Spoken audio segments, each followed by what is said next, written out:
Hello everybody, Angel Arts here once again, and today I am releasing another bonus video for The Wolf Among Us, this time for episode 3.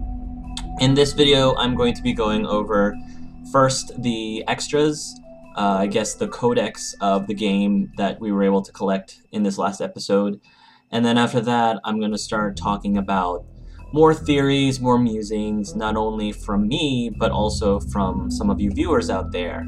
And see if we can get a discussion going on, maybe even in the comments, about some of your thoughts, just continuing your thoughts on what's exactly is going on. We only have 2 more episodes left, and so I think that it's a good time for us to really start doing our best to piece together and predict what exactly is going down with all of the events that we've been seeing so far. So let's go ahead and look at the extras. Book of Fables. So it looks like we've got a few new ones. We got a bunch of new ones. This one's unlocked. I don't know who that is or what I needed to do to unlock it. But we'll read the ones that I do have. Vivian, Georgie's girl. Oh, Georgie's girl. Georgie, yeah, as in Georgie Porgy's girl. I really like her outfit. I like the slanted belt look is really nice. Much of Vivian's past is unknown since she prefers not to talk about her life back in the homelands. She wanted to start fresh in Fabletown, but she finds herself working for Georgie at the Pudding and Pie. It's not a terrible life. Oh, it's not a terrible life. Georgie took a liking to Vivian, so he doesn't make her take jobs at the Open Arms. Okay, so she's definitely his favorite. Instead, she plays hostess and helps Georgie ensure complete customer satisfaction. So she's like the PR person, which I'm telling you, Georgie really needs it because he's horrible at PR. If you notice, Vivian has the ribbon around her neck, which is the same ribbon that Faith had, and Nerissa also had a Vivian on her neck too, although in this image she doesn't have it. And I'm wondering if Nerissa, I'm wondering if there's something about the ribbon that's preventing the girls from talking. You know, the whole lips is sealed, my lips are sealed, and that's kind of why Ichabod Crane was trying to use the ring on them, and I guess, I'm assuming simply removing the ribbon isn't good enough. So, oh, Hans. Clever Hans. Sorry, I had to go back to him. We're going to talk a little bit more about Clever Hans, actually, later, after I go through the codex. Dr. Swinehart. This is a character that I know from the graphic novels. Dr. Swinehart, the army surgeon. I really don't know who Vivian was in the stories. Maybe that's something that will get revealed later. Dr. Swinehart, the army surgeon. Dr. Swinehart is the resident Fabletown physician. So skilled in the art of instrumental surgery that he can safely operate on himself, he served as an army medic for many years. Yeah, Dr. Swinehart, he knows what he's doing. And has been a huge help throughout the novels, sometimes using his talents to impress the locals. He currently runs the Special Research Section of the Knights of Malta Hospital, so named to discourage people for investigating what is actually a reserved, fable-focused health facility. Gotcha.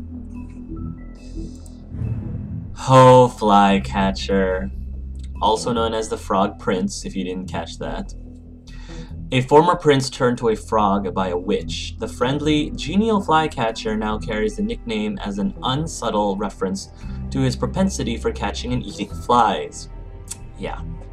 His wife and their children were brutally murdered back in the homelands, a fact he attempts to deny himself by committing to a series of endless tasks and janitorial duties. I'm trying not to say anything about Fly, but all I have to say is read the graphic novels.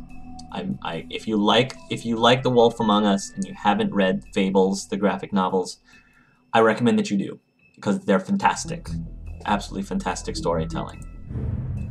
The Headless Horseman. Okay, now we bring up the Headless Horseman. The Hessian Spirit. Thought to be the spirit of a particularly fearsome, especially macabre German military contractor. See, I didn't know that. The Headless Horseman lost his head from cannon fire during the Revolutionary War.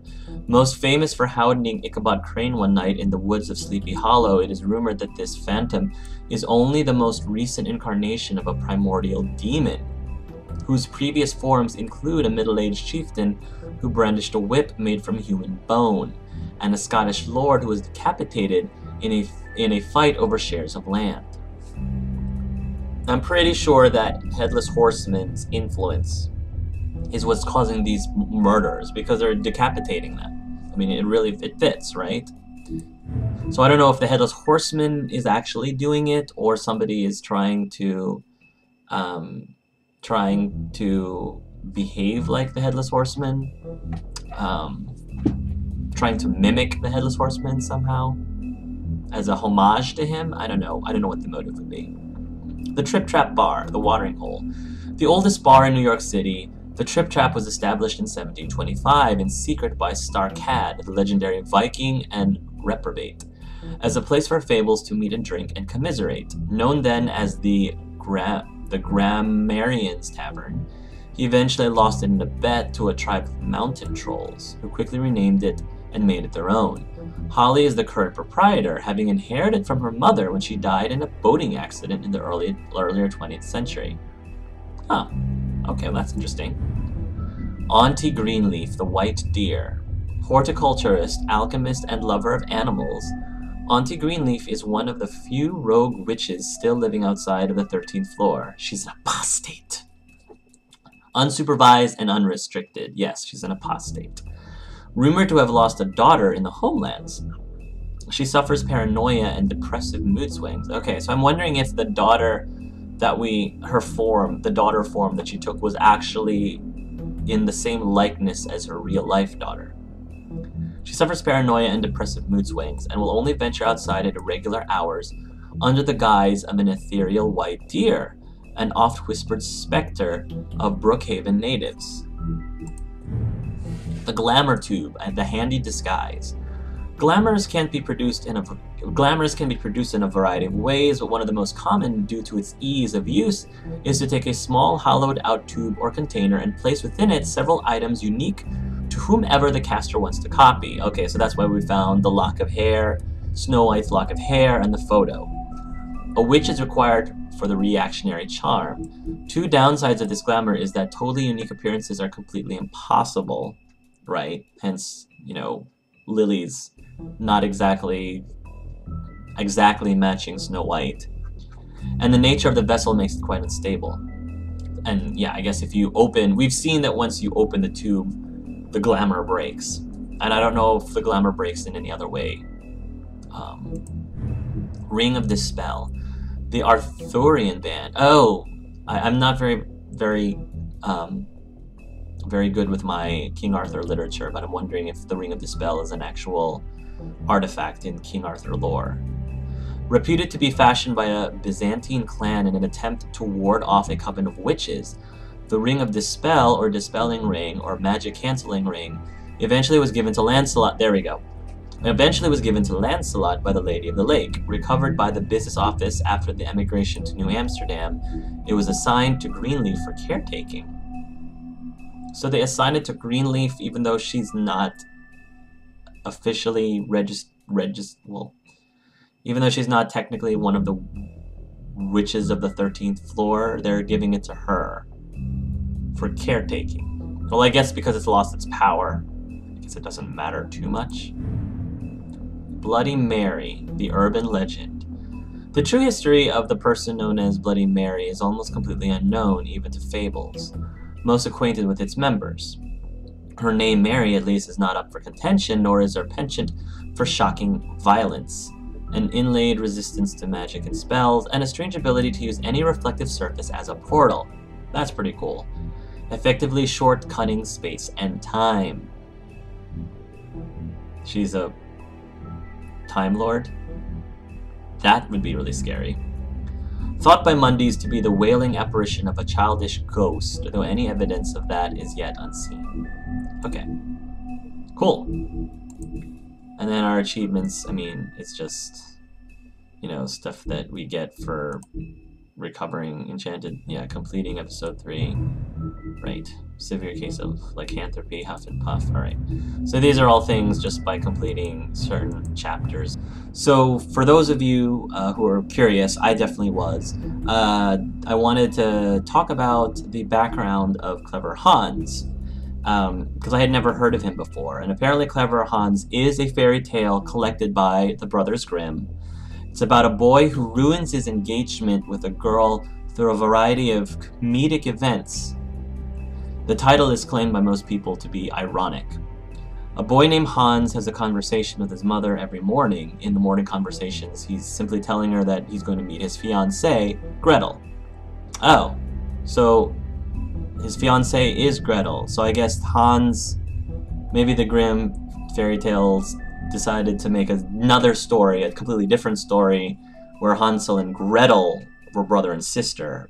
But in this story, there's a Hans with a fiancée named Gretel. I don't think they're supposed to be the same people. I think they're two completely different, four completely different people. An evening in which, so anyway, a boy named Hans has a conversation with his mother every morning and evening in which his mother reprimands him for mishandling a gift from his fiancée. Every morning when Hans meets Gretel, he asks her for a gift. In order, she gives him a needle, a knife, a young goat, a ham, a calf, and herself. She gives herself. So in each instance, Hans mishandled the gifts. He sticks the needle in some hay, but his mother tells him he should have stuck it through his sleeve.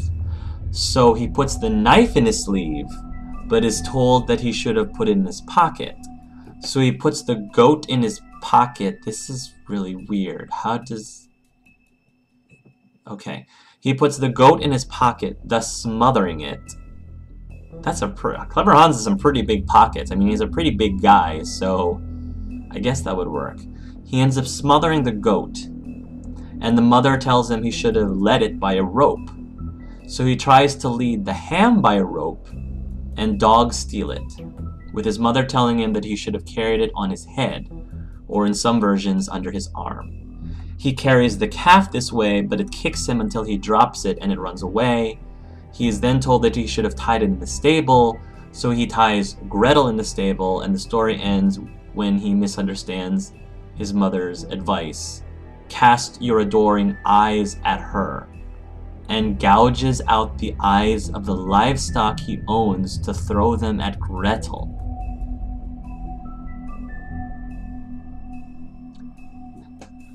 Yeah, the Brothers Grimm, their fairy tales were very dark compared to some of the Disney version of these fairy tales that we know and love. I have a feeling that Disney's probably not going to be doing a Clever Hans movie anytime soon. The result is a disengagement portrayed in the final sentence, and that's how Hans lost his bride. That's a really tragic and disturbing story. I feel really bad for the guy. Poor Hans. So now we're at the part where we're going to be talking about theories and more analysis of what went on with this episode. Probably the biggest epiphany that I can't take credit for, that somebody messaged me about, was given to me by Fetish for Gaming. Fetish for Gaming sent me a private message informing me of a character that we've been seeing in this series, other than the red-haired guy, the gingerhead man, as I also call him. And this was actually something that I don't think I would ever have caught. But if you notice very carefully, and Fetish for Gaming was very kind enough to send me some photos, the vehicle that Bloody Mary comes into when she leaves Snow White and Bigby with Ichabod Crane, she climbs into the car. And as she's climbing into the car, you can very briefly, if you pause, I had to pause it to catch it, you can very briefly see the driver of the vehicle. And that driver is somebody that you have seen all the way back in episode 1. Several people I heard in the forums have started calling him Sideburns. I personally, when I first saw him, refer to him as the Newsy guy, because as soon as I saw him, I thought he looked like someone from the Newsies. But yeah, so we saw him actually standing in line right next to the gingerhead man, waiting to go into the office for whatever it is, for whatever purpose or whatever reason they were waiting in line, along with Gren. So the question is, who is this Newsies guy? Apparently he's in cahoots with the Crooked Man, or I like to call him the Elusive Man, and Bloody Mary and Tweedledum and Tweedledee. So, you know, some people were thinking, storybook-wise, people were thinking that he's Tiny Tim. I can see that. I can kind of see a Tiny Tim thing going on there, but who's to say, really? Some people were thinking maybe he's the Butcher. I don't know. He doesn't, when I look at him, he doesn't really strike me as the Butcher type, unless it's some, I don't know. He could also be glamored to look like somebody else. But I guess the other question is he actually working with the Gingerhead Man? I mean, just, they were waiting in line next to each other, but that doesn't necessarily mean that they're working together. I think that it might be very likely, and both of them are drivers, not that that necessarily is a big connection between the two, but the Gingerhead Man we saw again in this episode driving the cab, and then we saw, I guess, maybe his buddy, Newsy, Sideburns, Tiny Tim guy, you know, in the car with Bloody Mary. So, you know, I'm still really puzzled over what are the motives. Like, we didn't really figure out why they really needed Crane, because the Tweedles were trying to acquire him even at the beginning of this episode, and I guess since they weren't able to catch him before Bigby was able to find him, they decided to send the big guns out, and by big guns I mean Bloody Mary, along with both of the Tweedles, to acquire, but I don't know why would they want Crane? We know that Crane has been doing some dealings with the Crooked Man based on what we discovered at his apartment. He's been embezzling funds from Fabletown, and it looks like he's been using some of those funds to perpetuate his fantasy, but it looks like he's also been passing along money over to the Crooked Man. So maybe Ichabod has been coming up short on his payments to the Crooked Man, and these murders are sort of giving a message to Crane to start paying up, and now they're taking him to punish him. I don't know. There was in the preview of the next episode, at the end of episode 2, there was the whole preview for episode 3, and it showed Bluebeard being the next, I guess, mayor of Fabletown, which they never showed in this episode, so I don't know if that's been nuked or if that's going to be in the next episode, in episode 4.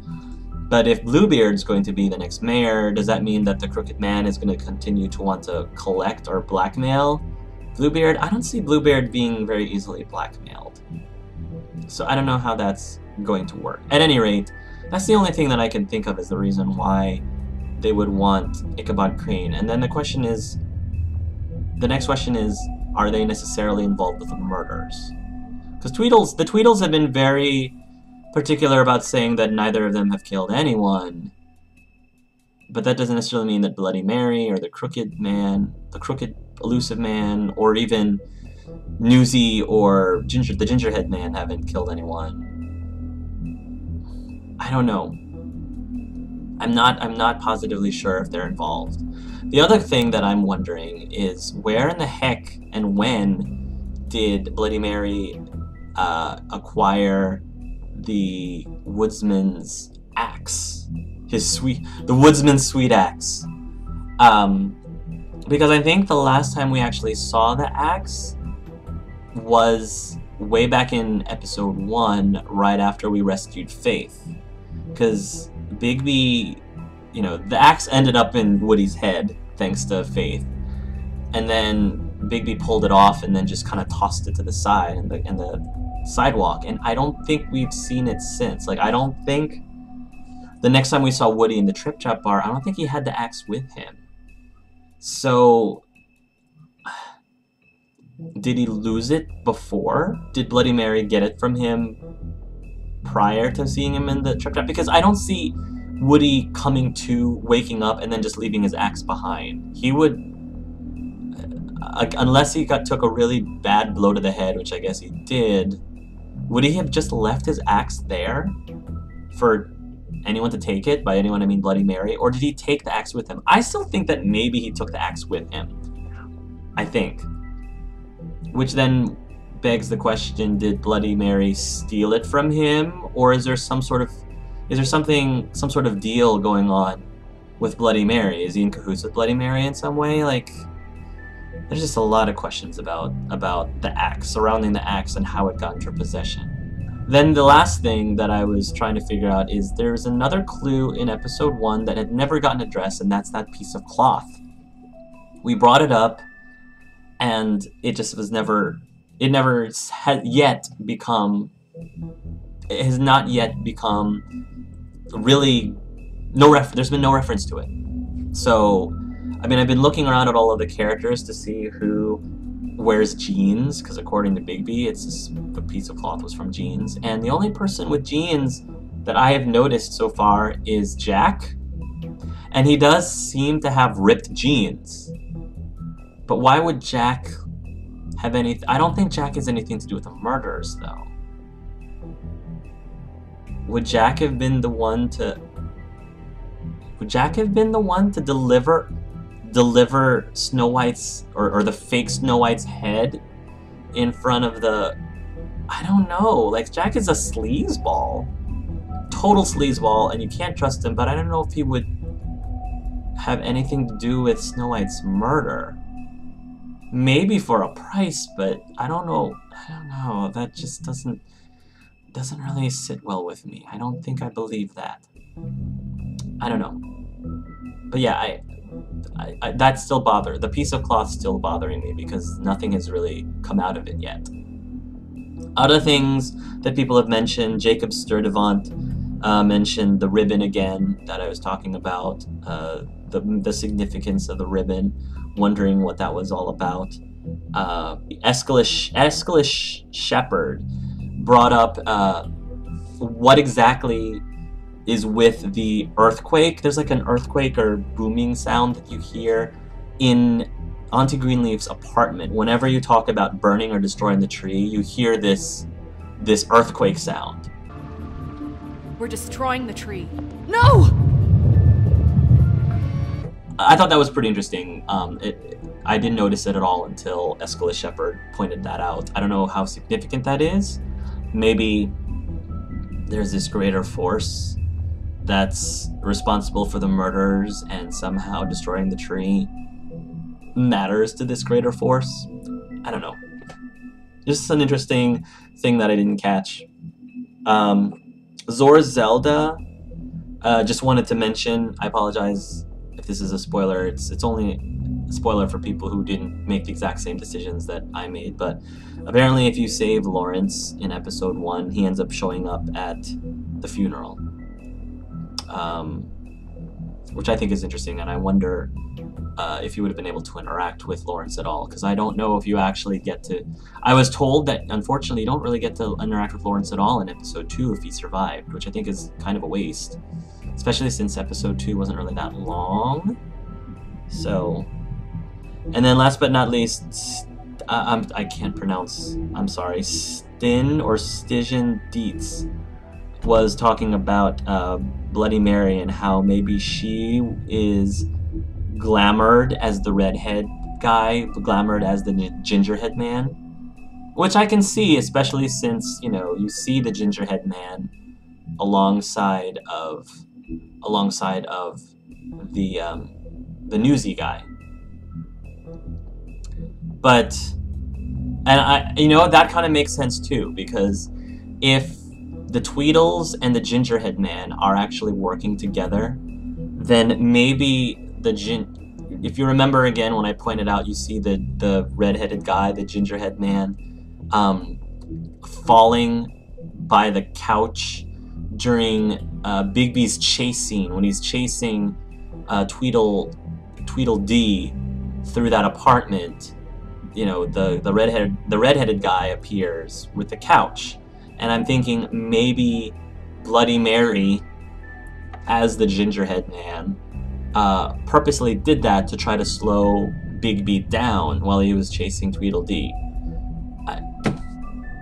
But I mean, that's kind of suspicious, because I don't know how that would work, because was she spying on them? Was she watching Tweedledee just to make sure that he was able to accomplish whatever he was to accomplish? Like, did she just happen to be at the right place at the right time? I don't know. There's so many questions. Anyway, folks, that's all I got for this bonus episode. Can't wait for episode 4 to come out. Thank you very much for watching this episode, and until next time, everybody, love yourselves and love each other.